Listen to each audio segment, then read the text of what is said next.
È uno strumento semplice, sta funzionando, sono buoni bollette da 40 euro e possono essere, sono stanziati direttamente con una graduatoria per quelle famiglie che sono in difficoltà per la causa appunto conosciuta e sono da 160 euro fino a 240 euro al mese per bollette, luce, acqua, gas e rifiuti. Questa è l'iniziativa messa in campo dal Comune di Carceri nella Bassa Padovana. Si affianca a quella dei buoni spesa già in atto da settimane.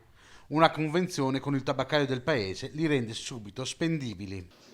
Siamo in convenzione con un tabacchino qui del posto, quindi andando con queste bollette qua, con questi buoni qua Sì. e la bolletta, possono pagare direttamente come se fosse moneta sonante. Compilando un modulo che autocertifica la propria posizione, si può accedere a questa iniziativa. Un deposito in banca inferiore ai 3.000 euro e trovarsi al momento senza lavoro. Questo vale anche per chi attende che venga erogata la cassa integrazione.